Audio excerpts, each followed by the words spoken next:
Thank you for joining me on the last segment to wrap up the NFC West in my final divisional predictions for 2024, but also the final segment to wrap up this week, talking about my predictions for this division. It wasn't as hard, I believe, as the other ones, just because I think this one's a little bit more clear cut, but there could be some surprises in here depending on how certain things shape out for the Cardinals, the Seahawks, the Rams, and the 49ers. But with that being said, I have the Arizona Cardinals finishing as the last place team in the NFC West. I don't think that's too big of a surprise for a lot of people, just because the biggest thing that I've noticed with this Cardinals team is just the defensive weak spots that you're able to pick out right away. And I'll mention that in just a second. But on top of that, you finished 4-13 last year. I think this team is definitely better than a 4-13 team right away when you think about it. But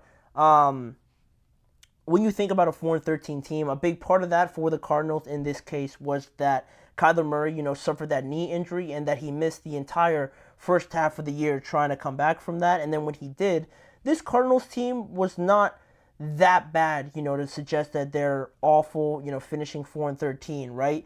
They were able to discover their new star tight end in Trey McBride on offense. James Conner had one of the best years of his career with 1,000 yards rushing and 7 touchdowns with less than a stellar offensive line on top of that. So he was able to produce at that level. You have Trey McBride. Now you have Marvin Harrison Jr. coming in.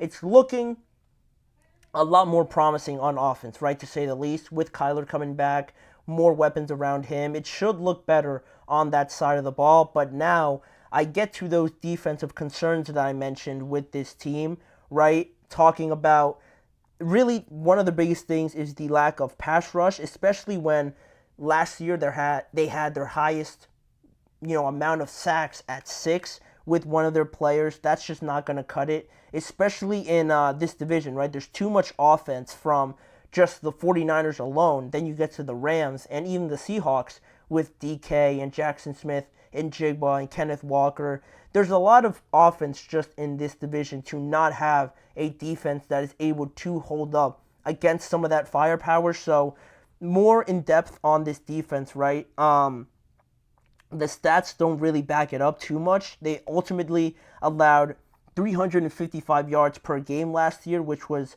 24th in the NFL. Then they were also last in rushing yards allowed, averaging about 143 rushing yards per game on average allowed to opposing teams. Then also allowing the second most points per game at 26.8 in the NFL last year, only ahead of the Washington Commanders that came in last. So yes, their offense is exciting. Yes, you hear some of the quotes from Kyler and other Cardinals players saying that people are sleeping on them. Let them sleep. We're just going to prove them wrong. It's exciting. I like Jonathan Gannon as well, but the defensive side of the ball needs to get better other than just a guy like Budda Baker and guys like that. It feels like they need a top-tier pass rusher, especially in this division, to get after some of the best quarterbacks like Stafford and Brock Purdy, and even Geno Smith. He's not a bad quarterback by any means. So you need that especially, and that's one of the things that I still believe that can hold the Cardinals back this year, but not too far ahead of them because, again, I thought it was pretty clear-cut from 3-4 and 1-2. The next team I wanted to mention is the Seattle Seahawks. I feel like they're going to finish third once again, and the two main things that stick out to me is the fact that they brought in 2 new coordinators, and on top of that, also a new head coach. So they're bringing in a whole lot of a new regime, new protocol, new system and routines coming into this team that you're going to have to change based on Pete Carroll. And I mentioned that because Pete Carroll, how long he's been the Seattle Seahawks coach and how long you were able to deal with that stability, that control that you got from him. He's got a higher off his role now. I'm told by the reports that I've read, but it's different. It's different making that transition. I like Mike McDonald coming over from the Ravens, but even still, it's a lot of change just from one year to the next. And then the next thing that sticks out is the fact that Geno Smith, he's still a quarterback. I'm not saying that he should be out or anything like that right away, but is he the long-term option, especially for this team, again, that I mentioned, are entering this new era with a new head coach, new offensive coordinator, and things like that. Usually when you get something like that, it always feels like the new head coach, the new offensive coordinator, they need to have their system excel, and I just wonder if Geno Smith is that guy to operate in this system right away, because you look at their new offensive coordinator that came in, Ryan Grubb. He was hired from the University of Washington, and then you just look at what they were dealing with in terms of offense and how explosive and exciting they were, having Michael Penix in at quarterback and Rome Odunze in there, and the two other receivers that I'm forgetting their name right now, but they were also very good for that Washington offense. And not to say that they don't have the DKs, the Jackson Smith and Jigbas of the world, right? But their quarterback, Geno, Michael Penix, you feel like there's a little bit more excitement there with Michael, with more of an opportunity to excel in an offense like this, right? Where now, Geno, it's a little bit of murky waters with him, right? Because he is entering a big third year for him in the last contract that he got. The first year as the starter, he played very well, lights out. He earned that contract extension, but then the following year he had a dip. You finish with the exact same record, and then now you're heading into this year, whole new operating system, new coaches and everything like that. It doesn't look like they're going to come to an extension of some sorts, which could mean shortly down the road, the Seahawks could be looking for a new quarterback. And that's why I'm a little bit questionable, a little bit suspect of Geno Smith really being the guy to take them further than what they've been right now, because they have good players on this team. I mentioned on the offensive side of the ball. On the other side, Devin Witherspoon, Tariq Woolen, Leonard Williams also on that defensive line. They just drafted Byron Murphy as well, a defensive tackle. They have good players, but missing that quarterback is something that, again, especially in this division, it could hold you back, and it is something that becomes a very noticeable thing when you have the Staffords, the Purdys putting up these numbers and winning games. If you don't have a quarterback to go toe-to-toe with them, you're not going to have as much success as those teams. But that alludes to my next team that I want to bring up here, right?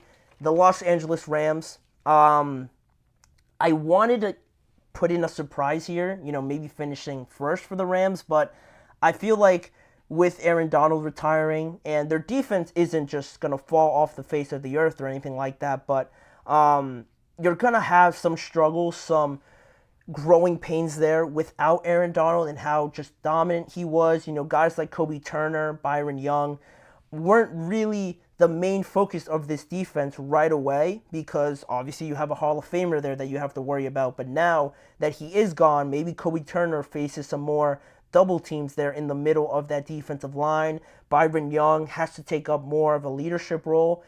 I'm confident that he's able to do that, but it is something new without having the voice of Aaron Donald there, right? They were a playoff team last year, which is, promising, right? Surprising a lot of people with a 10-7 record.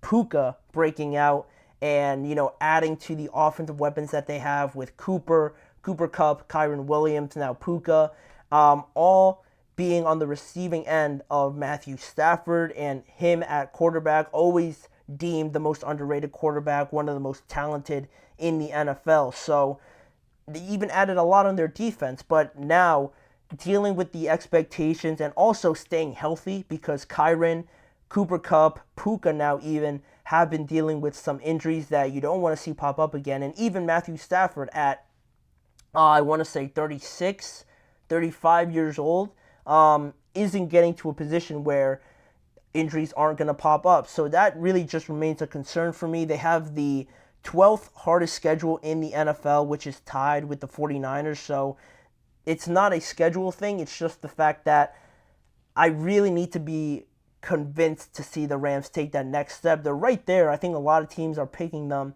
as a surprise team, as a surprise contending team. But I I need to see them go head-to-head with the 49ers and really give them a good run for their money before I could have actually put them there, and now that's not going to happen. But I felt like this was the decision that felt most appropriate to me. The Rams are a good team. They're gonna have a good record, but in terms of just the division, it's hard to compete with the next team, obviously at number 1. The 49ers just getting rid of that situation with Brandon Ayuk, now moving on from him. Still need Trent Williams back, but I think bringing the whole squad back, really for the most part, is an awesome sign for them, right, in their quest to finally get a Super Bowl. Kyle Shanahan has had multiple opportunities of getting that first Super Bowl for himself, and now this team, this core group of players, the Warners, the Debos, the Trent Williams, the George Kittles, they've had multiple opportunities now as well. And how much are you going to keep banging on that door before you either break it down, which I hope happens because I think they deserved it, but also on the flip side, you could keep banging on that door to just realize that no one is coming to it and no one's going to answer your numerous calls at that door. So it is something that now the biggest thing with them, the biggest downside I guess I could point out to the fact is that,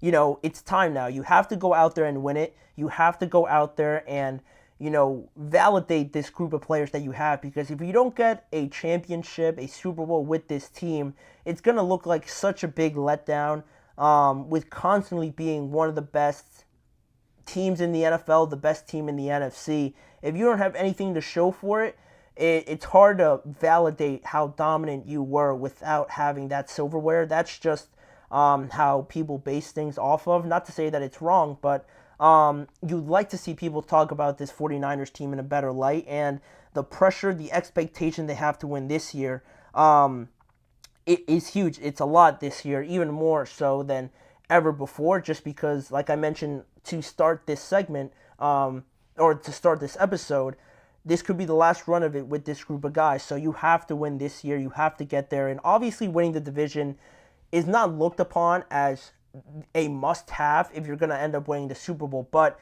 it's definitely going to be noticeable if you don't win this division. And now you have all these questions popping up of, is this 49ers team just not going to win anything? They weren't even able to win the division. How could we say that they're going to win the Super Bowl? Those are the type of questions you start to ask with the 49ers if they don't win the NFC West. But they have enough to do it. They did it last year. They're bringing back the same team. So I'm confident that they're going to win it. They're probably going to make the Super Bowl. It's probably between them, the Packers, and the Lions. They were tough games last year, but the 49ers were able to beat both those two teams. Exactly. So we'll see how it all plays out.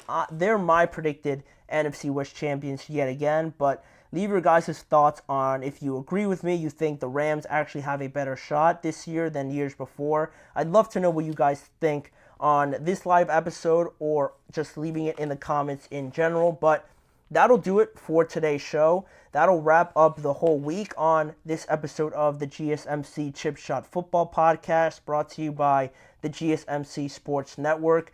Thank you guys for joining. Please remember to like, follow, and subscribe to the show, as well as following the network on all forms of social media, and check out more content around this show and around the NFL on both YouTube channels surrounding the GSMC Podcast Network. And lastly, remember to tune in every weekday at 6:30 p.m. Eastern Time for more live episodes of the GSMC Chip Shot Football Podcast. I hope you guys all have a great weekend, have a great Labor Day weekend, and don't forget to come back here next week and join me again for the first week of the NFL regular season. You guys go have a great weekend.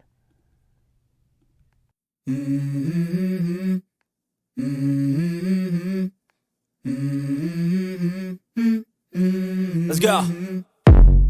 I wake up to a little bit of drool on my pillow, feel like it's gonna be a bad day. Yeah, I'm tired of shit, and the coffee ain't hit yet. Damn, ain't that great. I don't wanna go to